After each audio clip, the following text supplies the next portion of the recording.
भले ही कोई दंभी पुरुष हो, जिसके जीवन में वास्तविकता न हो, छल कपट दंभ हो, बगुले किसी प्रकृति का हो,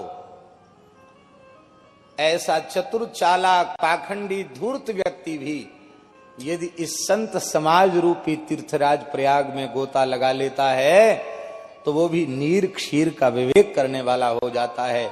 उसकी बुद्धि में निर्णय हो जाता है सत क्या है और असत क्या है। सत असत का विवेक मानस जी में ही गोस्वामी जी कर रहे हैं। उमा कहूं मैं अनुभव अपना, सत हरि भजन जगत सब सपना। जैसे स्वप्न के पदार्थ के प्रति अहमता ममता आसक्ति नहीं होती, ऐसे ही संसार के पदार्थों के प्रति अहमता ममता का आसक्ति का त्याग करके वह भजन में अनुरक्त हो जाता है। ये इसकी महिमा है। लेकिन आश्चर्य है इस तीर्थराज प्रयाग की महिमा का, जो बगुला प्रकृति के जो लोग हैं दंभी पुरुष, वे भी इस संत समाज रूपी प्रयाग में गोता लगा लें, वो भी तत्काल हंस बन जाते हैं। ये सत्संग की महिमा है। महर्षि वाल्मीकि, नारद, इन संतों ने सत्संग की महिमा का प्रत्यक्ष अनुभव किया है और अपने चरित्र के माध्यम से उसे स्वीकार किया है। जब तक विवेक न हो तब तक मनुष्य कहां। विवेकवान विवेकशील प्राणी को ही मनुष्य कहा जाता है, और वह विवेक पुस्तक पढ़ने से नहीं मिलता, अन्य किसी भी साधन का आश्रय लेने से नहीं मिलता। वह विवेक सत्संग से मिलता है। बिनु सत्संग विवेक न होई, राम कृपा बिनु सुलभ न सो। बिना सत्संग के विवेक की प्राप्ति नहीं होती।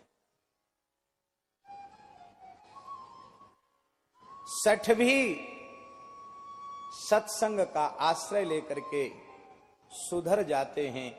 कैसे? बोले पारस परस कुधातु सुहाई। लोहा कुधातु है, पर उसका पारस मणि से स्पर्श करा दिया जाए तो स्पर्श मणि का स्पर्श होते ही वो लोहा सोना हो जाता है।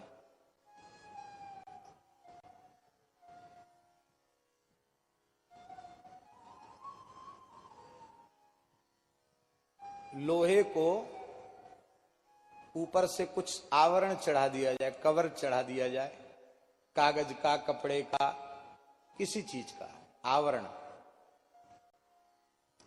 और फिर पारस पत्थर से छुआया जाए तो सोना बनेगा? नहीं बनेगा। अनावृत लौह का स्पर्श स्पर्श मणि से होगा तो ही वह स्वर्ण बनेगा। ये बात हम इसलिए कह रहे हैं, संत पारसमणि हैं, लेकिन आवरण रहित तो होकर के, कपट शून्य होकर के संत का, सदगुरु का संग करना होगा तो जीवन सोना बनेगा, नहीं तो नहीं बनेगा। दुर्भाग्य की बात यही है, संत सदगुरु का संग भी हम करते हैं पर कपट का आवरण रख करके तब संग करते हैं। इसलिए जीवन भर साथ रहने के बाद भी कोई लाभ होता।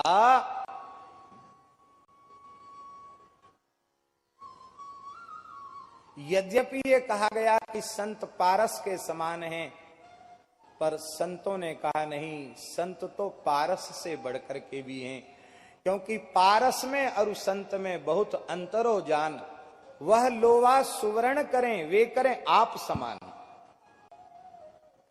पारस मणि लोहे को सोना तो बना सकती पर उसे पारस नहीं बना सकती, पर संत जिस जीव पर अनुग्रह करते हैं उसे अपने जैसा बना देते हैं। बस शर्त एक है कि आपको आवरण शून्य होकर संग करना पड़ेगा। होय न विमल विवेक गुरु सन किए दुराव। ये विमल विवेक तब तक नहीं होगा जब तक गुरुजनों से दुराव है, छिपाव नहीं होगा।